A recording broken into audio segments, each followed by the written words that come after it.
हमारे साथ मंच पर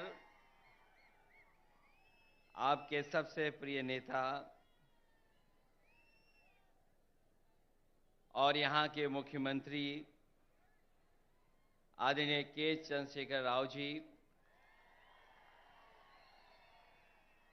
मंच पर उपस्थित दिल्ली के मुख्यमंत्री अरविंद केजरीवाल जी,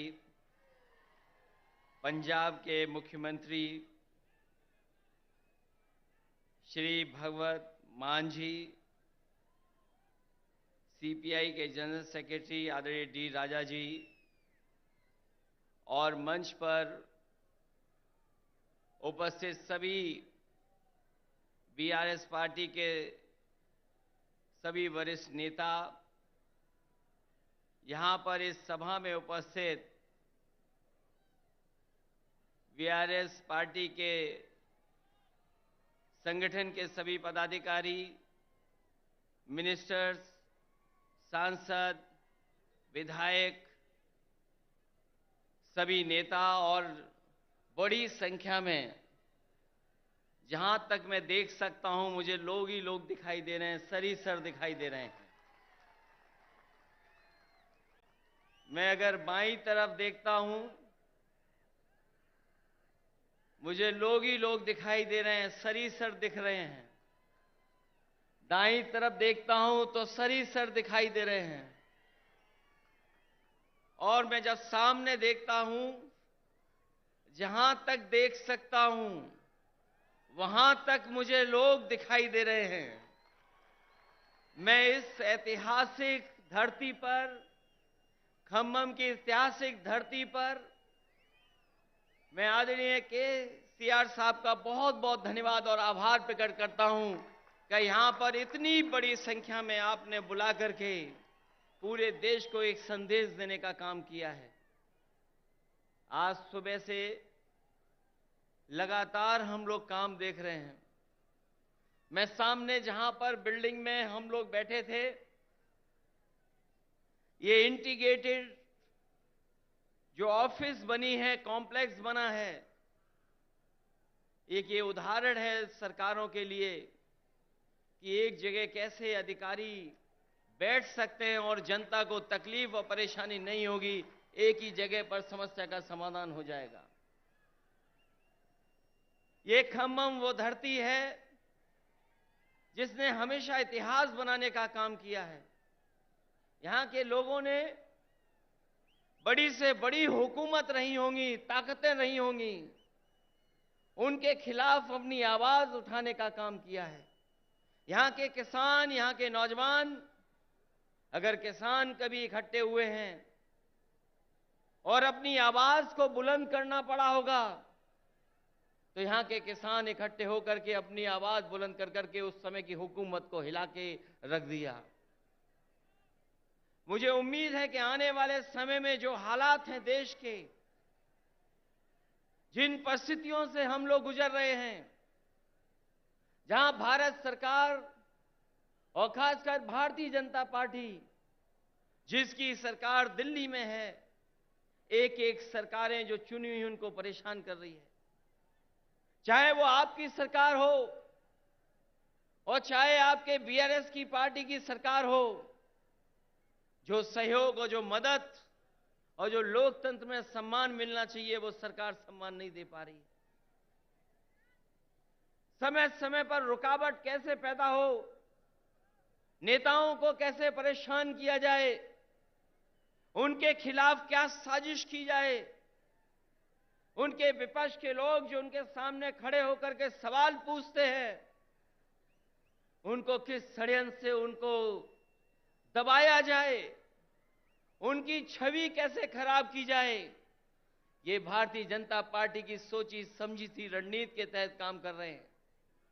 जो संस्थाएं हमें न्याय देना चाहती हैं, जहां से हम न्याय के लिए पुकार सकते हैं, उन संस्थाओं को भी दबाव बनाने का काम अगर कोई कर रहा है तो भारतीय जनता पार्टी कर रही है। अभी कल ही भारतीय जनता पार्टी की मीटिंग खत्म हुई है और उन्होंने कहा कि 400 दिन बाकी हैं हमें तो लगता था कि ये सरकार तो वो है जो दावा करती थी कि हटेगी नहीं। अब तो वो स्वयं स्वीकार कर रही है कि अब 400 दिन हैं। जो सरकार अपने दिन गिनने लगे, जो सरकार अपने दिन बताने लगे, समझ लो ये 400 दिन बाद सरकार रुकने वाली नहीं है। अब तो 399 दिन बचे हैं। और जैसा कि भारतीय जनता पार्टी का समय समय पर जो बुनियादी मुद्दे हैं कि महंगाई कैसे कम हो, बेरोजगारी कैसे कम हो, हमारे लोग जो भारत छोड़ करके चले जा रहे हैं, कुछ लोग तो अपनी खुशहाली के लिए जा रहे हैं, लेकिन बड़ी संख्या में लाखों लोग ऐसे हैं जो धन दौलत उनके पास है, वो इस देश में रहना नहीं चाहते, क्योंकि ये सरकार उनको रहना नहीं देना चाहती। इनके पास बुनियादी ठोस मुद्दे जो किसान की जरूरत के वो नहीं पूरे कर रहे हैं। आपको सबको याद होगा, यही बीजेपी के लोगों ने कहा कि हम किसानों की आय 2022 तक दोगुनी कर देंगे, किसान की आमदनी दुगनी हो जाएगी।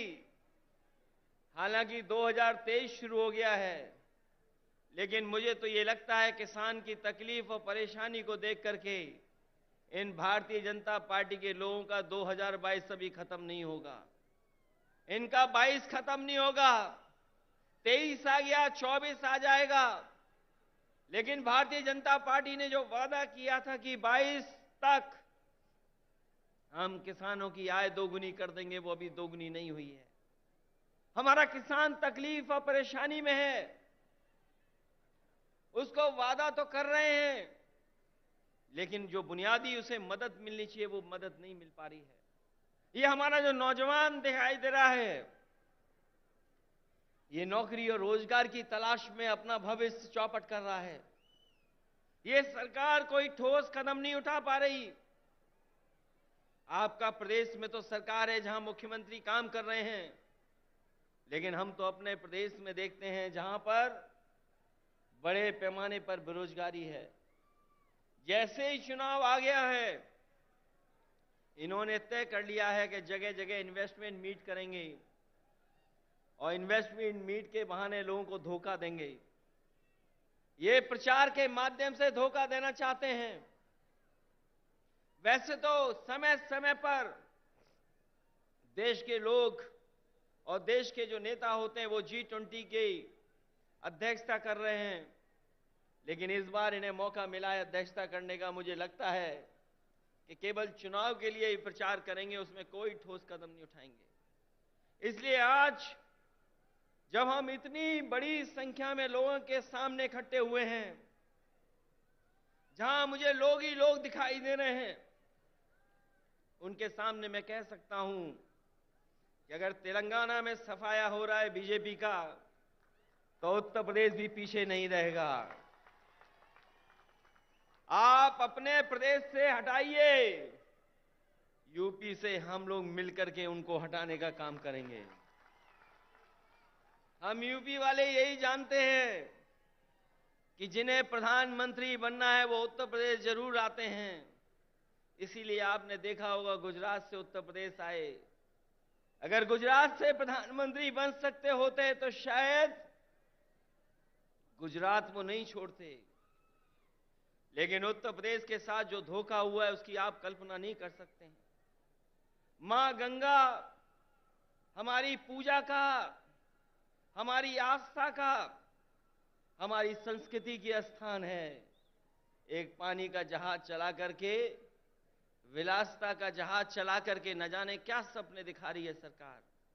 और जिस मां गंगा को साफ हो जाना चाहिए था, मां गंगा वैसी की वैसी है, नदी साफ नहीं है, नदी को साफ नहीं कर पाए। मुझे खुशी है इस बात की कि जब मैं मुख्यमंत्री था उस समय आपके मुख्यमंत्री जी ने एक फैसला लिया था कि यहां पर किसानों के खेत तक और घरों में पानी पीने का कैसे इंतजाम किया जाए।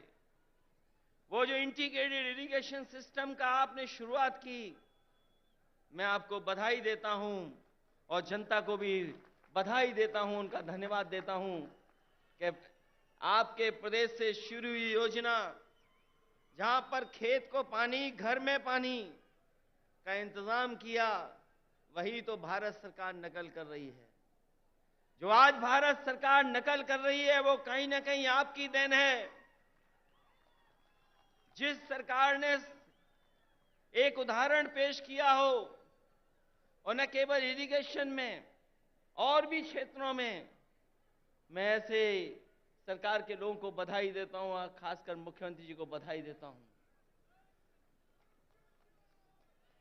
जहां इतना विकास हो रहा हो, वहीं भारतीय जनता पार्टी के लोग देश को पीछे ले जाना चाहते हैं। उनके मुद्दे, उनके फैसले हमें और आपको पीछे ले जा रहे हैं। इसलिए आज जरूरत है प्रोग्रेसिव नेताओं की, प्रोग्रेसिव सरकारों की। और मुझे उम्मीद है कि जिस तरीके से भारतीय जनता पार्टी ने देश को पीछे कर दिया है हर चीज में, हम सब मिलकर के जो मंच पर बैठे हैं और प्रदेशों में भी हैं, जो साथ मिलकर के काम करेंगे तो देश को एक नई सरकार भी और नए तरह का एक प्रोग्रेसिव एजेंडा देकर के देश को आगे ले जाने का काम करेंगे। मैं एक बार फिर बधाई देता हूं कि आपने जितना प्रचार करना चाहिए था, आपने भगवान विष्णु, उनके अवतार भगवान नरसिम्हा जी का जो मंदिर का निर्माण कराया, मैं आपको बधाई देता हूं। आपने काम ज्यादा किया, प्रचार कम किया, लेकिन कुछ लोग तो ऐसे हैं जो काम कम प्रचार ज्यादा करते हैं।